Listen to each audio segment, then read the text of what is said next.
Some people think Acts 15 was a debate about whether Torah still matters. Others think Matthew 18 gives believers the power to decide what truth is.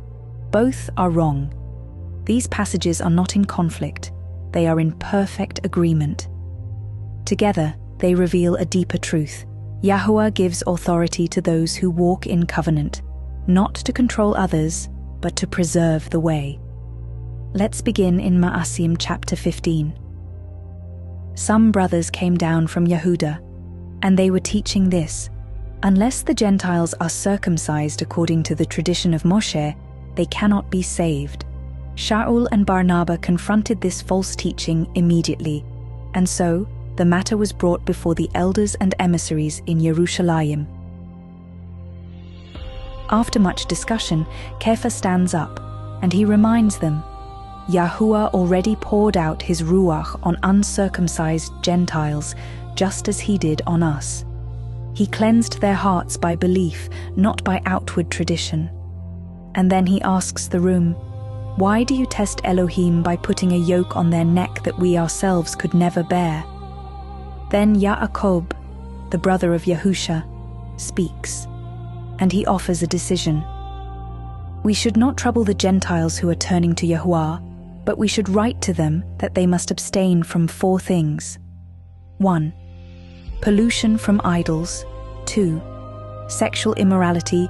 3. Strangled animals. 4. Blood. These were not new commands. These were Torah laws, the foundation of holiness. And Yaakov explains, for Moshe is taught in every city, every Shabbat, in the synagogues. In other words, they would learn the rest in time.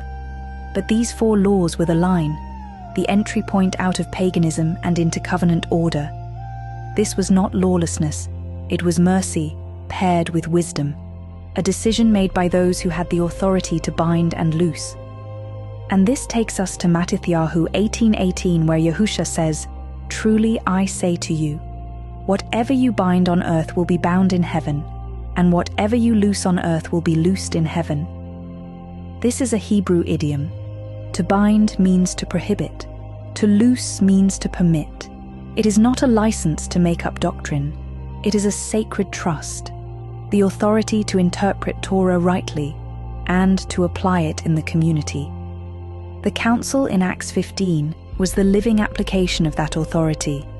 They bound idolatry, sexual sin, and blood as forbidden, and they loosed the demand for immediate circumcision, not removing the Torah, but allowing space for growth. Why?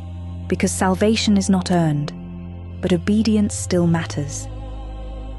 The remnant today must understand this.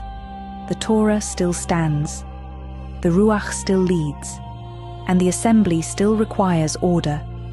The authority to bind and loose is not given to church boards. It is given to those walking in the covenant of Yahuah, in humility, in truth, and in alignment with the Word. So, what does this mean for you? If you are turning to Yahuah from the nations, start with what he asked of the Gentiles from the beginning.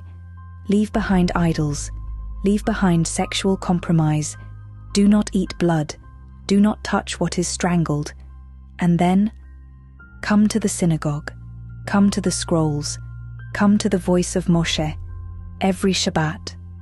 You are not far off. You are being grafted in, and the Ruach will teach you the rest.